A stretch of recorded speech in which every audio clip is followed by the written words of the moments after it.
Hello everyone, good morning. कैसे हैं आप सब? अंजुमन सोशियोलॉजी यूजीसी नेट में आपका स्वागत है। जैसा कि दोस्त हम डेली ही क्या है प्रैक्टिस सेट लगा रहे हैं, तो आज ये हमारा 5वां प्रैक्टिस सेट है जिसमें हम 30+ क्वेश्चंस पढ़ते हैं। कहने के तो 30 क्वेश्चंस हैं इसमें, बट जो हम डिस्कस करते हैं वो 50 क्वेश्चंस के आसपास करते हैं। तो हम चलो अब चलते हैं अपने क्वेश्चन की तरफ, फटाफट कर लेते हैं क्वेश्चंस को, क्योंकि एग्ज़ाम आने वाले हैं। तो टाइम वेस्ट बिल्कुल नहीं करना है और डेली प्रैक्टिस सेट हमें करना है। और बहुत सारी वीडियोज़ हैं जो कॉन्सेप्ट क्लियर नहीं होते हैं सोशियोलॉजी की, जो राइटर्स हैं, तो उनको भी आप जाके देख लें और कमेंट करके बताएं कि आपको वीडियोज़ कैसी लग रही हैं, समझ आ रहा है या नहीं आ रहा है। तो चलो आज का जो क्वेश्चन हमारा वो है क्वेश्चन नंबर 148। यहाँ पे सूची फर्स्ट को सूची सेकंड से सुमेलित करना है और यहाँ पे कुछ रचनाएं दी हुई हैं मार्क्स की और ईयर दिए हुए हैं। तो पहला है यहाँ पे दास कैपिटल और values, price and profit, the civil war, the poverty of philosophy.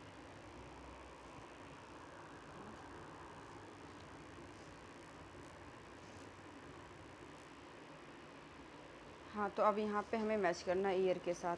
तो दास कैपिटल जो लिखी गई थी वो लिखी गई थी 1867 में, 1867।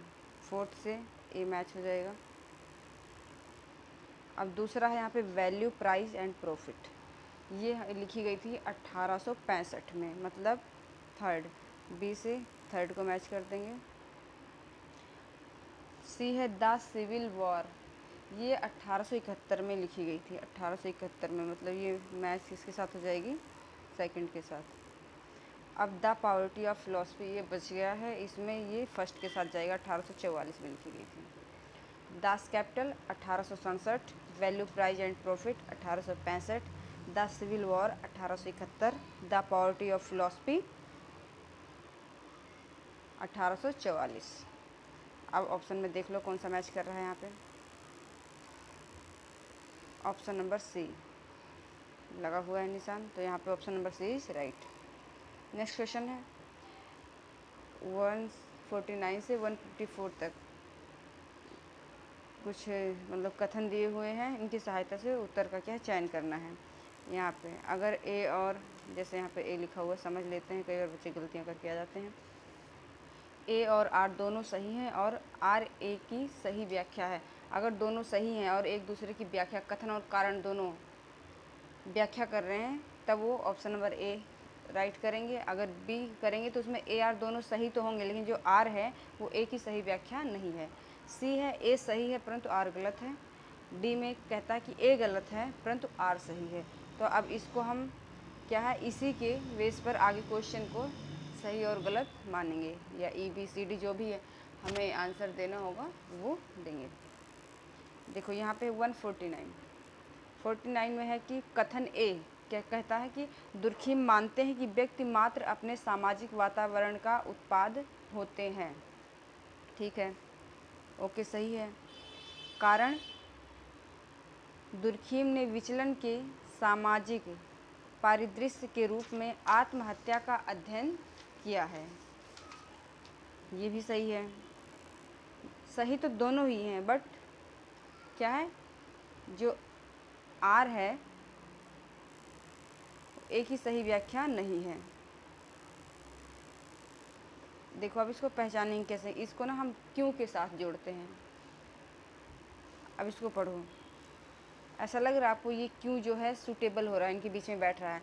दुर्खिम मानते हैं कि व्यक्ति मात्र अपने सामाजिक वातावरण का उत्पाद होते हैं, क्योंकि दुर्खिम ने विचलन के सामाजिक परिदृश्य के रूप में आत्महत्या का अध्ययन किया और दर्शाया कि यह निश्चित रूप से सामाजिक कारकों द्वारा रूप धारण करती है, बजाय सिर्फ व्यक्तिगत मानसिक परेशानियों के द्वारा। देखो एकदम से कहाँ पे वहाँ सामाजिक वातावरण की बात हो रही थी और यहाँ पे क्या सुसाइड की बात चल गई है कारण में। तो बिल्कुल भी जो ये क्यों है ये हमारे बीच में सूटेबल तरीके से आ नहीं रहा है। तो राइट तो दोनों होंगे, बट जो आर है वो एक ही सही व्याख्या नहीं कर रहा है।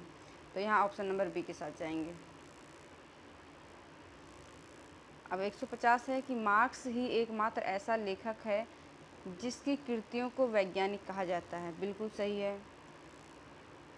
कारण क्योंकि जहाँ पर मार्क्सवाद समाप्त होता है वहाँ से अराजकतावाद प्रारंभ होता है। ऐसा मतलब आर जो है कथन ये भी सही है, लेकिन क्या है जो आर है वो एक ही सही व्याख्या नहीं कर रहा है। तो यहाँ पे भी क्या बी के साथ जाएंगे हम, यहाँ पे बी हमारा राइट हो जाएगा। अब नेक्स्ट है क्वेश्चन नंबर 151। मार्क्सवादी परस्पर निर्भरता एवं पर राष्ट्रवाद से निःसृत होने वाली साम्ययुक्त समाज व्यवस्था की संभावना के प्रति संशयवादी है, क्योंकि मार्क्सवादी विश्वास करते हैं कि क्रोध राज्यों के प्रभावी वर्ग अपनी शक्ति का उपयोग उन प्रक्रियाओं को नियंत्रित करने में करेंगे जो यह सुनिश्चित करती है कि परस्पर निर्भरता बहुत अधिक असीमित बनी रहे और परराष्ट्रीय संस्थाएं व शासन पूंजीवादी व्यवस्था को पुनर्जीवित करे। तो आप यहाँ पे देख रहे हैं कि ये दोनों ही क्या है, दोनों ही ऑप्शन राइट हैं और जो आर है वो एक ही सही व्याख्या कर रहा है। क्योंकि देखो यहाँ पे भी मार्क्सवादी क्या कर रहे हैं, परस्पर निर्भरता की बात कर रहे हैं। ऐसे ही हम क्वेश्चन को सही कर पाएंगे, थोड़ी थोड़ी जो है उसको पकड़ना पड़ेगा हमें, इसको ट्रिक को। और यहाँ पे भी देखो क्या करते हैं, वो भी क्या परस्पर निर्भरता की बात करें, अधिक असीमित बन रहे और परराष्ट्रीय संस्थाएं व शासन पूंजीवादी व्यवस्था को पुनर्जीवित करें। तो कुछ ना कुछ जो शब्द वो भी मैच करते हुए मिलेंगे और आपको लगेगा भी इससे रिलेटेड ही बात हो रही है। जैसे मैं खुद अपनी बात करती हूँ, मेरा नाम ये है, मैं ये करती हूँ, मैं वो करती हूँ, ठीक है। तो एज ए इंट्रोडक्शन वो दोनों ही क्या है, एक दूसरे की क्या है व्याख्या कर रहे हैं। लेकिन मैं ये बोलूँ कि मेरा नाम ये है और मेरी बहन का, तो कहीं ना कहीं मैंने टॉपिक को मोड़ दिया है, अपने से दूसरे के ऊपर चली गई हूँ, लेकिन सिर्फ मेरे से रिलेटेड चीज़ें चल रही हैं, तो वो क्या है व्याख्या सही हो रही है एक दूसरे की। तो ऐसे ही इनको भी समझना है, क्योंकि मोस्टली सभी से गलतियाँ हो जाती हैं इसमें, किस वजह से, समझ ना होने की वजह से। अब यहाँ 152 है, दुर्खिम ने कथन ए, दुर्खिम ने समाज में घटित होने वाली सभी घटनाओं का कारण समाज को बताया है। बिल्कुल बताया है उन्होंने, ये सही है। यहाँ पे कारण आर, समाज प्रकार्यात्मक एक ही तंत्र है, अर्थात इसे आपस में संबंधित अवयवों के एक तंत्र के रूप में देखना चाहिए। ये भी सही है। दुर्खिम कहते हैं जो समाज है वो क्या है, प्रकार्यात्मक एक ही तंत्र है, अर्थात इसे आपस में संबंधित अवयवों को एक तंत्र के रूप में देखना चाहिए। राइट है। यहाँ सही तो दोनों ही हैं, लेकिन जो आर है वो एक ही सही व्याख्या नहीं कर रहा है। तो हमारा यहाँ पे ऑप्शन नंबर बी जो है वो राइट हो जाएगा। अब चलेंगे हम अपने नेक्स्ट क्वेश्चन की ओर। अगला क्वेश्चन हमारा है यहाँ पे 153। कथन ए, वेबर ने प्राकृतिक विज्ञान एवं समाजशास्त्र में प्राकृतिक घटना एवं सामाजिक क्रिया के आधार पर भेद किया है। बिल्कुल किया है, प्राकृतिक घटना एवं सामाजिक क्रिया के आधार पर भेद किया है। कारण आर, क्योंकि प्राकृतिक घटनाएं ना तो अर्थपूर्ण होती हैं और ना ही उनका कोई उद्देश्य होता है। देखो यहाँ पे प्राकृतिक की बात चल रही है, तो इसमें भी क्या प्राकृतिक घटनाएं आगे वैसे ही शुरू हुआ, जो क्यों है वो हमारा सुटेबल तरीके से बीच में आ गया। तो यहाँ पे आर जो है एक ही सही व्याख्या कर रहा है। तो यहाँ पर हम किसके साथ जाएंगे, option number A is right. 154।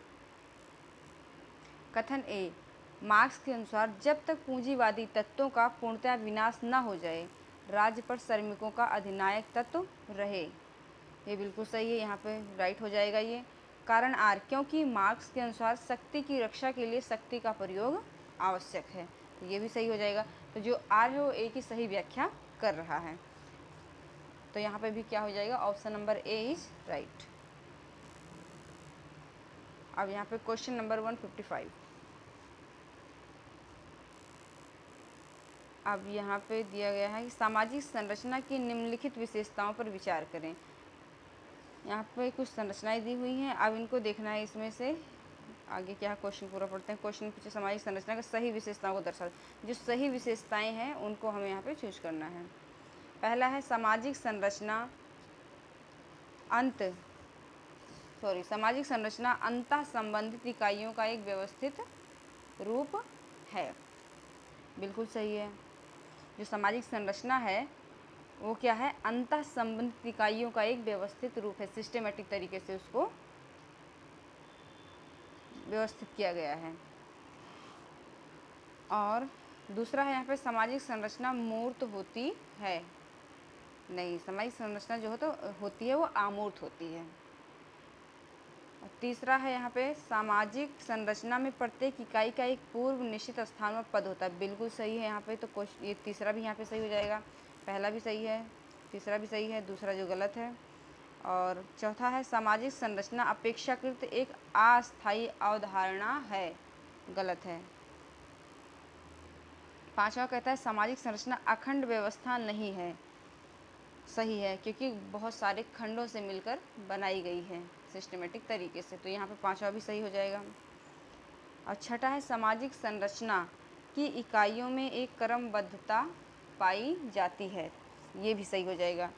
तो यहाँ पे कौन कौन सा सही हो गया हमारा, देखो पहला भी सही है, दूसरा भी सही नहीं, दूसरा नहीं, तीसरा सही है, अस्थायी चौथा गलत है, संरचना अखंड व्यवस्था नहीं है, ये भी सही है, पाँचवा छठा, मतलब यहाँ पे 1, 3, 5 और 6 सही हो जाएगा। तो ऑप्शन देख लीजिए किस में है 1, 3, 5, 6, ये है ऑप्शन नंबर डी। तो यहाँ पे option number D is right, 1, 3, 5, 6।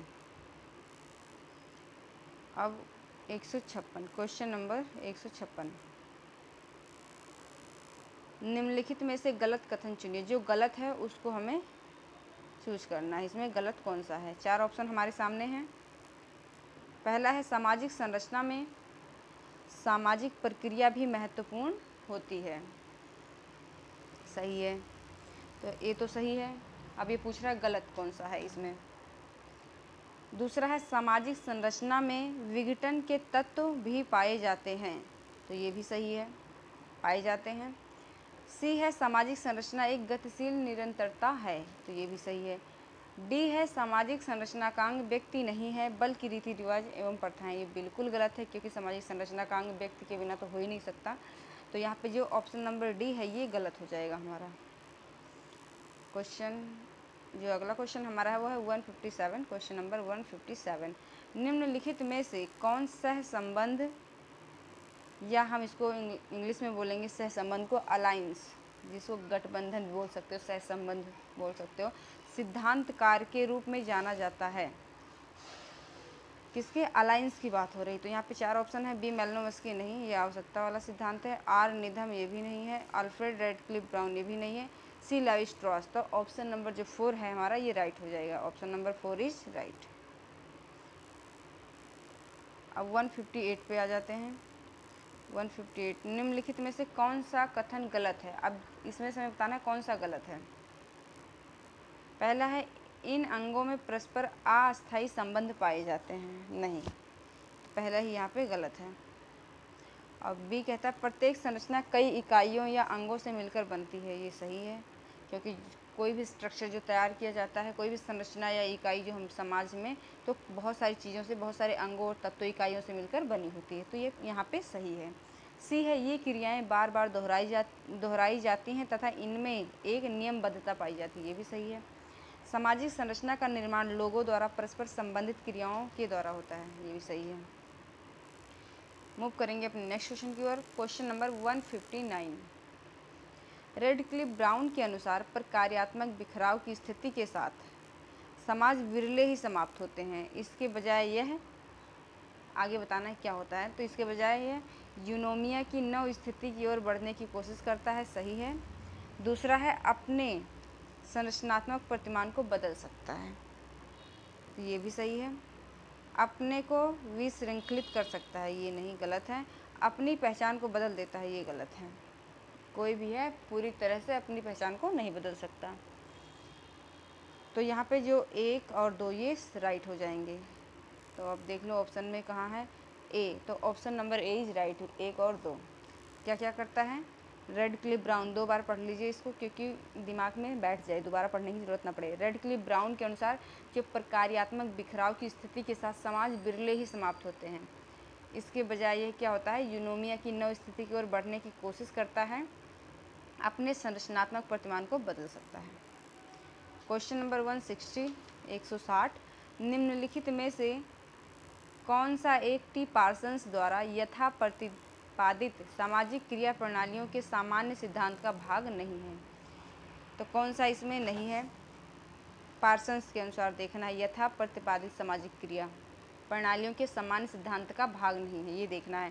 तो पहला है क्रिया कर्ता स्थिति प्रणाली में एक प्रक्रिया है, ये तो है। बी है भौतिक पदार्थ अहम ईगो, मतलब कि क्रिया के साधन और दशाएं हैं, तो ये भी है। सी है इंद्रियानुभविक सत्यों के रूप में भौतिक पदार्थों की अहम या ईगो बोल सकते हैं के साथ अन्योन्य क्रिया होती है, तो ये गलत है हमारा यहाँ पे।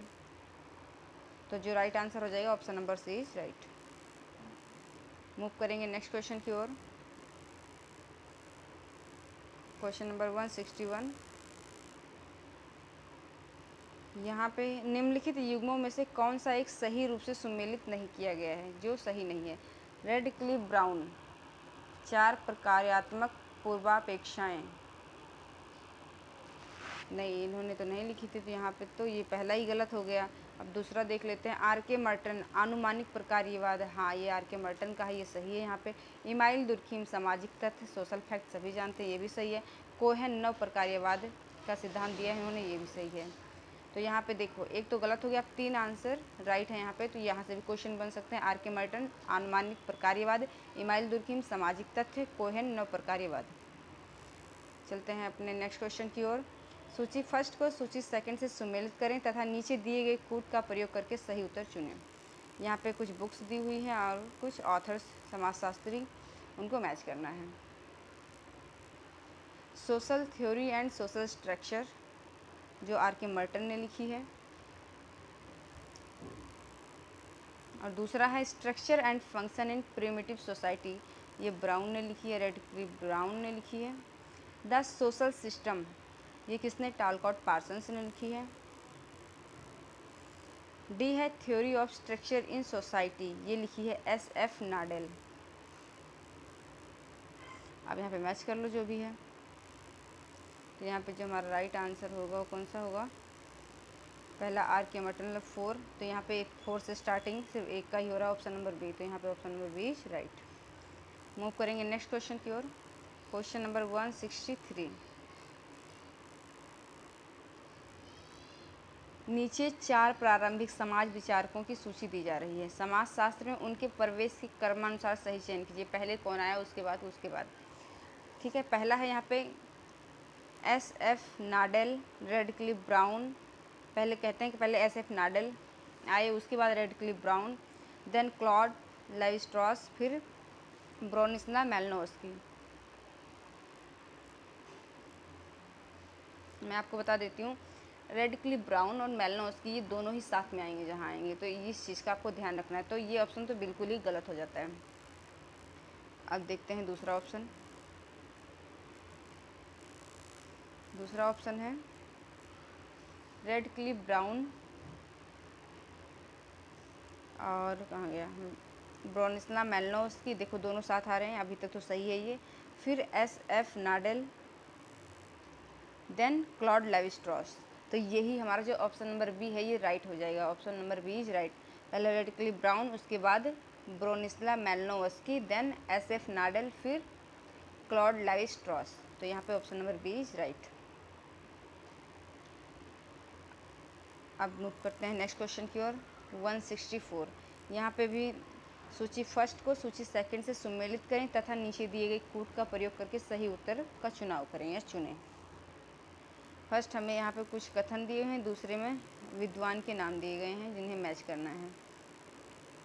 कौन कहता है कि मानव स्वभाव मूलतः ना तो बुरा है ना ही अच्छा है, तो ये कौन कहता है, ये कहते हैं इमाइल दुर्खिम। ये कौन कहता है, दुर्खिम, कि मानव स्वभाव मूलतः ना तो बुरा है और ना ही अच्छा है।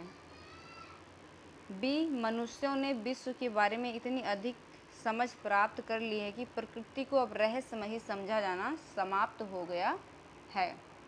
ये कौन कहता है, मैक्स वेबर कहते हैं कि मनुष्यों ने विश्व के बारे में इतनी अधिक समझ विकसित हो गई है कि वो प्रकृति को अब रहस्यमय ही समझा जाना समाप्त हो गया है। जहाँ पे अंधविश्वास था, पर्दा हिल रहा है तो भूत है, ये सारी चीज़ें जो थी कहीं ना कहीं क्या है, एक रहस्यमयी चीज़ें थी, लोग विश्वास करते थे कि हाँ भूत जादू, अब कोई नहीं करता है, कहते इतनी समझ विकसित हो गई है मनुष्यों के अंदर।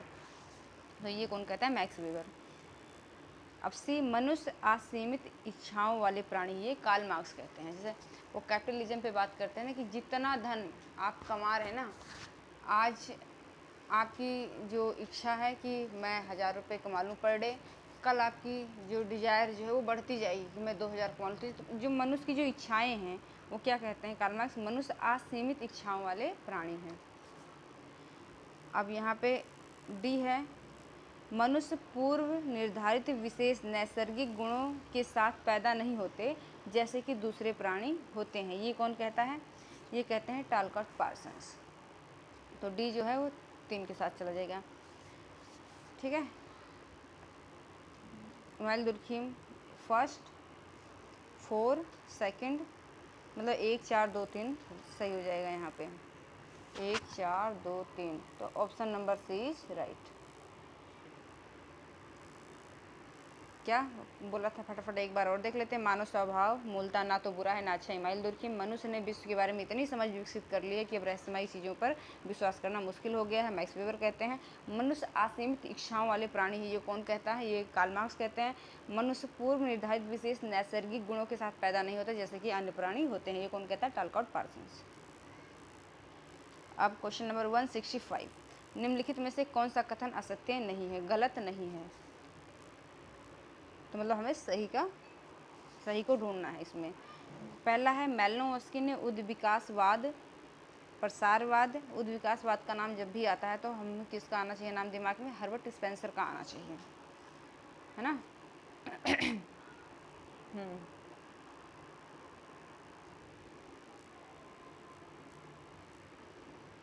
तो मेलिनोवस्की ने, ये भी हमारा क्या है यहाँ पे सही है दोनों।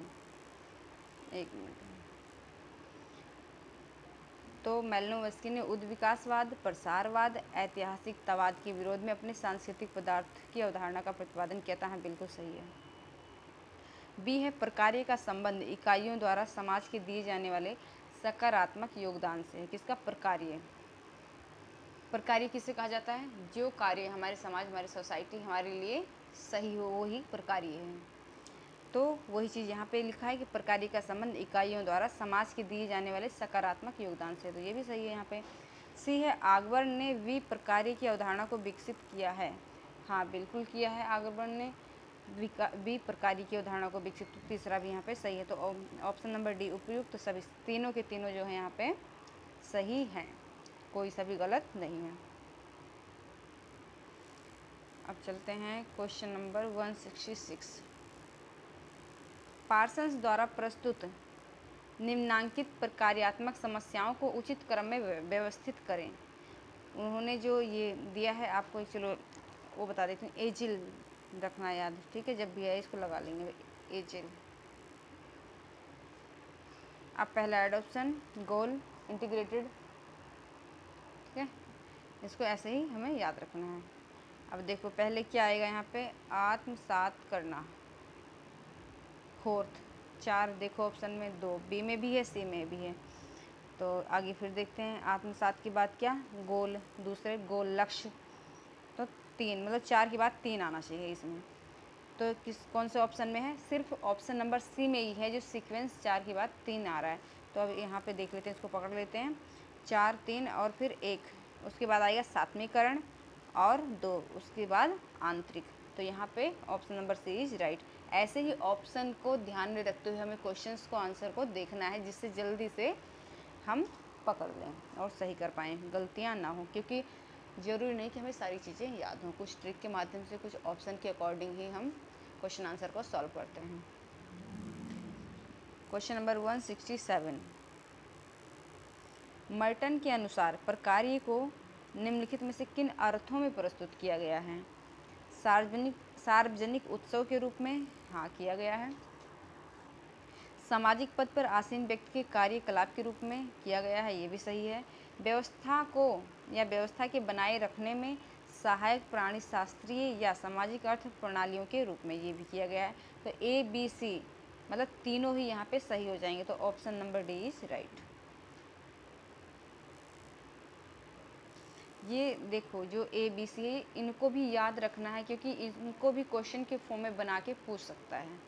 सार्वजनिक उत्सव के रूप में किसने किसने प्रकार्य को देखा है? मर्टन ने देखा है। सामाजिक पद पर आसीन व्यक्ति कार्यकलाप के रूप में देखा है। व्यवस्था को बनाए रखने में सहायक प्राणी शास्त्रीय या सामाजिक प्रणालियों के रूप में भी देखा है। किसने? मर्टन ने।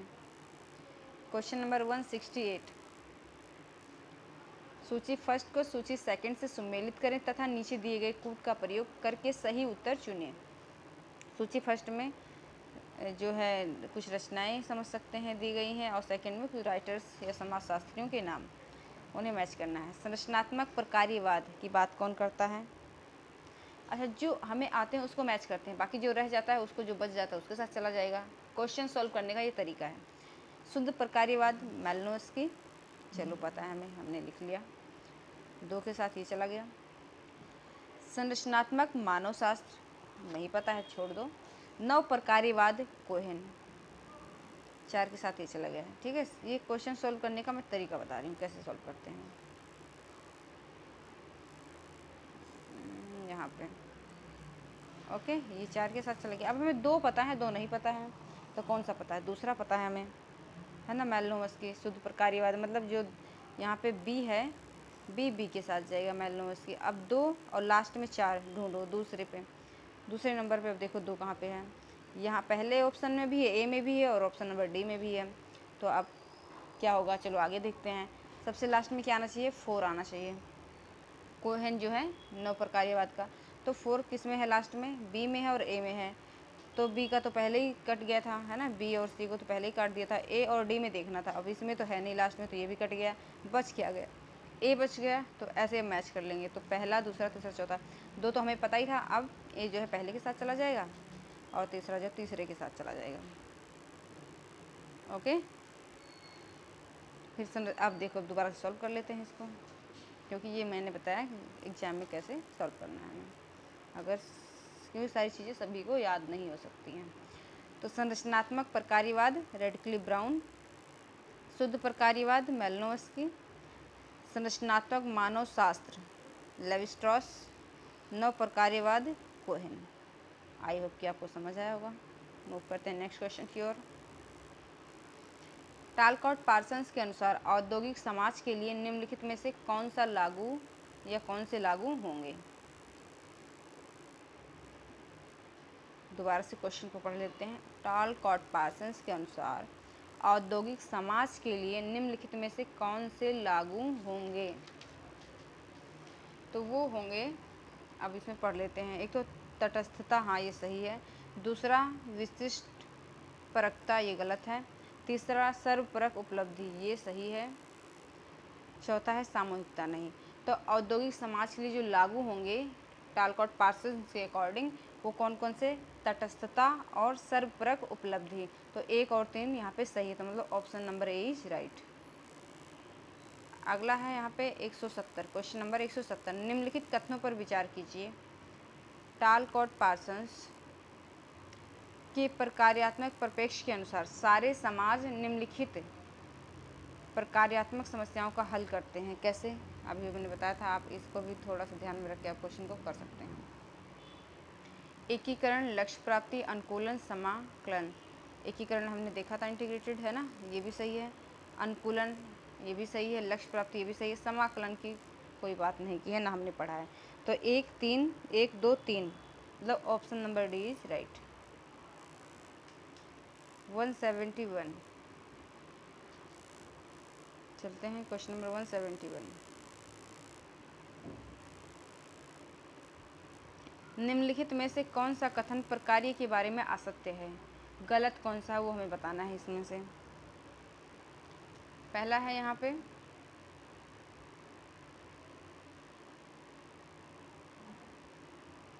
प्रकार्य का संबंध सामाजिक संरचना का निर्माण करने वाली इकाइयों से है। जो प्रकार्य हैं वो क्या कह रहे हैं कि जो प्रकार्य का संबंध है सामाजिक संरचना का निर्माण करने वाली इकाइयों से है। तो ये सही है, बिल्कुल ही प्रकार्य का कार्य होता है। दूसरा है प्रकार्य एक गतिशील अवधारणा है, ये भी सही है। तीसरा है प्रकार्य का प्रमुख उद्देश्य सामाजिक एवं मानवीय आवश्यकताओं की पूर्ति करना है, ये भी सही है। चौथा कहता है कि प्रकट प्रकार्य मान्य है, जबकि ये गलत है। तो यहाँ पे जो हमारा गलत हो जाएगा फोर्थ, केवल 4।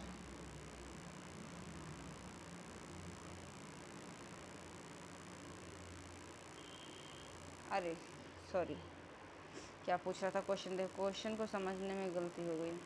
निम्नलिखित में से कौन सा कथन प्रकार्य के बारे में असत्य है, गलत है, ये कह रहा गलत है कौन सा। देखो गलत, यहाँ पे हमने क्वेश्चन को सॉल्व भी गलत तरीके से किया।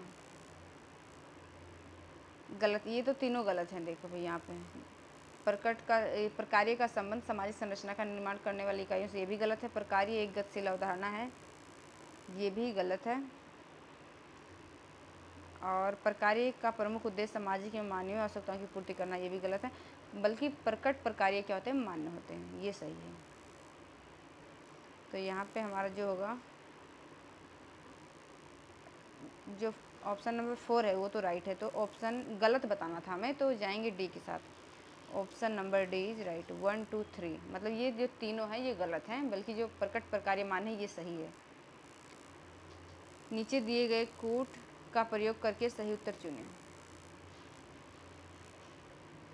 पहला है वह अवलोकित परिणाम जो सामाजिक व्यवस्था के अनुकूल या सामंजस्य को बढ़ाते हैं। ठीक है, वो कौन से होते हैं याद करो, जो मर्टन के जो हमने प्रकार्य किए थे, प्रकार्य की अवधारणाओं के बारे में पढ़े थे, जिसमें प्रकार्य उन्होंने 4 प्रकार से बताया था, प्रकार्य, आकार्य, अंतर्निहित प्रकार्य, है ना, बताया था ना। उसको दिमाग में लाओ, प्रकट प्रकार्य, फिर सॉल्व हो जाएंगे। वह अवलोकित परिणाम जो सामाजिक व्यवस्था के अनुकूल या सामंजस्य को बढ़ाते हैं, वो क्या होते हैं, प्रकार्य होते हैं। जो सोसाइटी के हिसाब से जो कार्य सही है वो प्रकार्य है। दूसरा है वह अवलोकित परिणाम जो सामाजिक व्यवस्था के अनुकूलन या सामंजस्य को कम करते हैं, एडजस्टमेंट में कमी आ जाती है। तो इसमें क्या पढ़ा था हमने, आकार्य। नेक्स्ट मूव करते हैं सी। सी में है प्रत्यक्ष दृष्टिगोचर होने वाले वह परिणाम जो सामाजिक प्रकार्य व्यवस्था में अनुकूलन तथा समायोजन लाते हैं तथा उस व्यवस्था में सम्मिलित सदस्यों द्वारा मान्य तथा इच्छित होते हैं। तो इसको हमने क्या पढ़ा था, प्रकट प्रकार्य। डी है वह परिणाम जो सामाजिक व्यवस्था में समायोजन या अनुकूलन तो लाते हैं किंतु व्यवस्था के सदस्यों द्वारा ना तो मान्य होते ना इच्छित। वो क्या होते हैं, उसको क्या बोलते हैं, अंतर्निहित प्रकार्य, अंतर्निहित प्रकार्य। अब हम ऑप्शन में देख लेते हैं 2 1 4 3 2 1 4 3 2 1 4 3। तो यहाँ option number B is right, 2 1 4 3 173।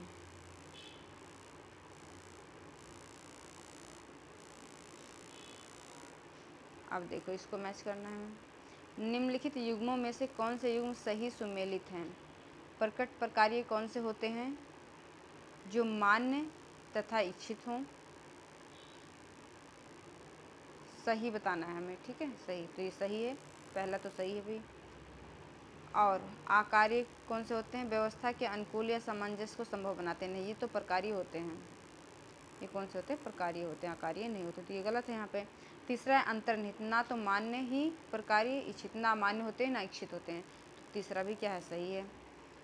चौथा प्रकार्य व्यवस्था के अनुकूलन या सामंजस्य को कम करते हैं, ये तो आकार्य होते हैं।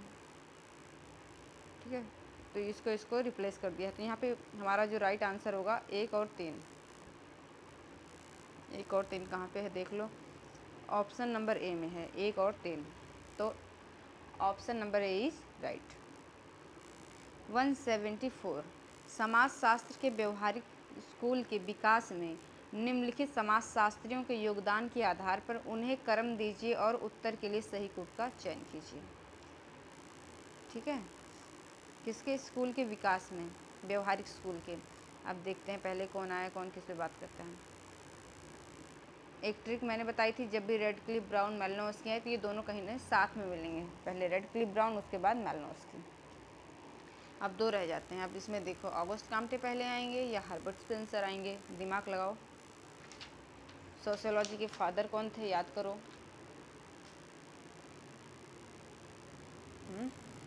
तो सब हम सभी जानते हैं कि जो फादर हैं सोशियोलॉजी के जनक कहे जाते हैं, किनको कहा जाता है?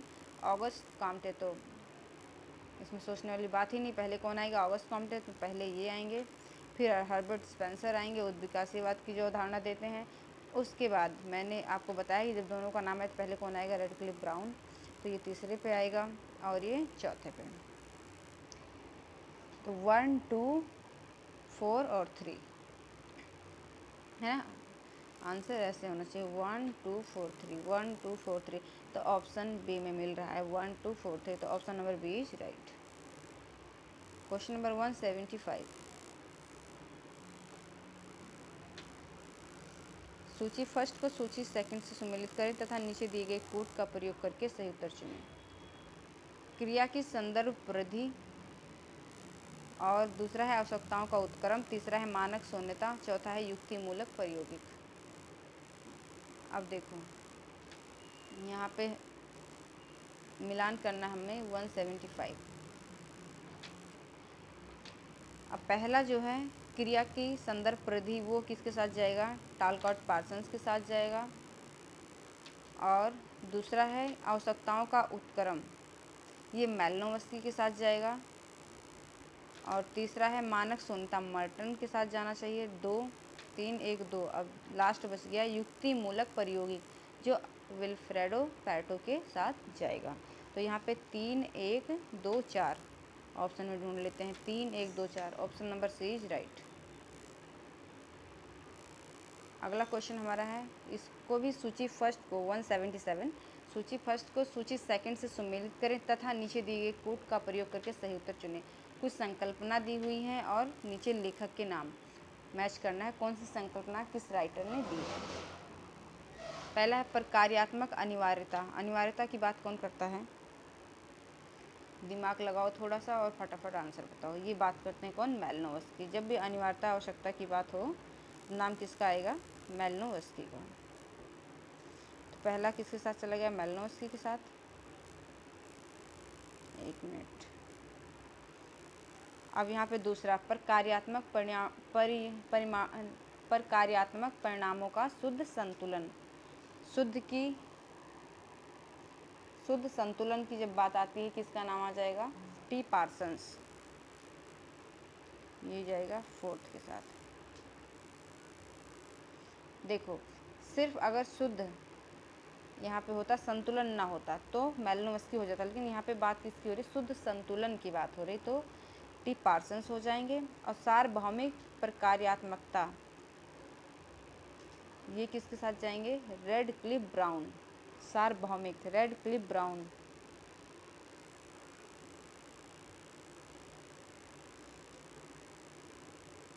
ये जाएगा रेडक्लिफ ब्राउन के साथ। प्रत्यक्षवादी जैविकवाद, मर्टन। अब ऑप्शन देख लेते हैं। प्रकार्यात्मक अनिवार्यता मैलिनोवस्की 2, शुद्ध संतुलन टी पार्सन्स 2, 4। ऑप्शन में ढूंढो 2, 4। तो ऑप्शन नंबर सी यहाँ पे राइट हो जाएगा। Option number C is right. Option number C is right. अब 178 देखते हैं। टी पार्सन्स ने सामाजिक प्रणाली की प्रकार्यात्मक पूर्वापेक्षाओं को निम्नलिखित में से किस क्रम में दिया है? याद करो क्या बताया था इसको, जब भी पार्सन्स की बात आएगी ये याद रखना है। अब लक्ष्य तो पहले आता नहीं भाई, पहले अनुकूलन आना चाहिए। तो पहले तो सीधा ही ए और डी काट दूँ। 2 ऑप्शन बच गए हमारे पास, अनुकूलन फिर एकीकरण नहीं, दूसरे पे लक्ष्य की बात करता है, तो यहाँ पे बी भी कट गया। अब बच गया सिर्फ सी।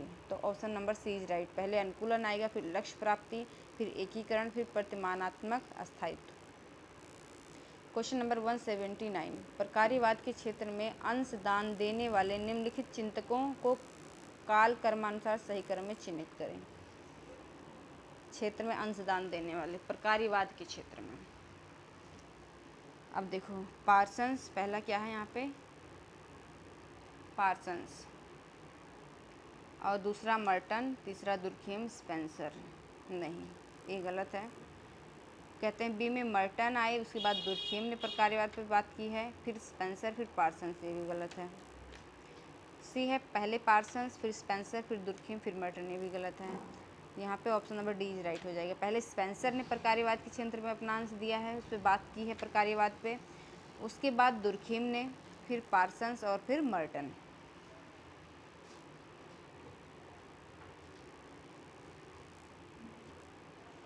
अब यहाँ पे देखो कि क्वेश्चन नंबर 180, निम्नलिखित 4 विद्वानों ने संरचनात्मक एवं प्रकार्यात्मक परिप्रेक्ष्य में योगदान दिया है। तो यहाँ पे 4 राइटर्स के नाम दिए हुए हैं।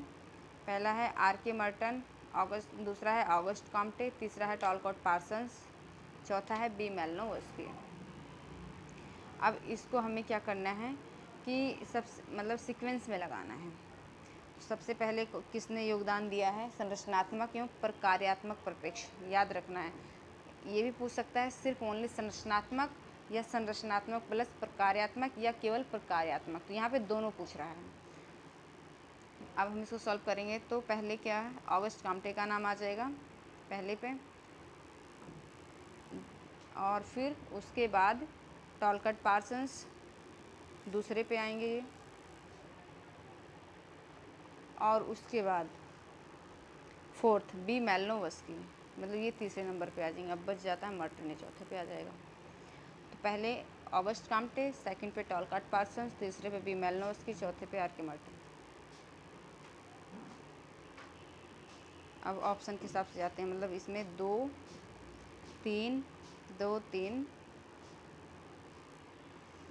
2 3 देखते हैं, ढूंढो ऑप्शन में 2 3, बस एक ही ऑप्शन शुरू होता है, option number D is right. Question number 181, निम्नलिखित कथनों पर विचार कीजिए। क्लबों एवं अन्य विशिष्ट संगठनों में गैर सदस्य से सदस्य में संक्रमण के द्योतक, दीक्षा समारोह, जीवन यात्रा संस्कार का उदाहरण है।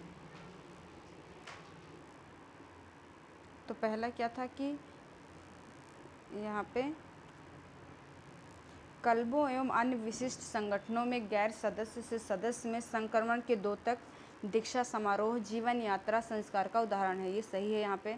दूसरा है आर.के. मर्टन के विसमानता सिद्धांत के अनुसार कर्मकांडवाद एक विसमानतावत रूप है। तो ये भी सही है।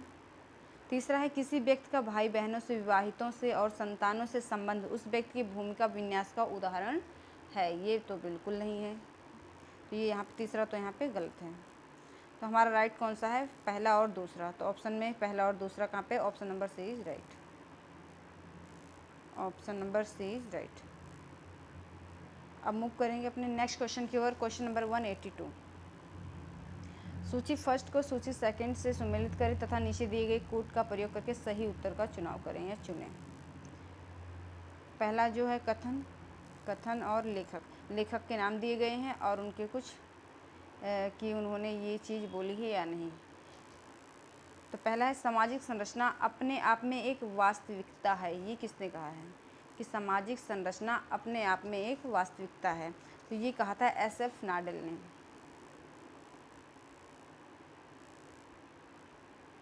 ओके। दूसरा है सामाजिक संरचना वास्तविकता के पीछे एक तर्क है। ये किसने कहा था? Levi Strauss. लेवी स्ट्रॉस ने कहा था कि जो सामाजिक संरचना है वास्तविकता के पीछे क्या है? एक तर्क है। सी है सामाजिक संरचना सामाजिक अंतःक्रिया की एक अस्थायी व्यवस्था है।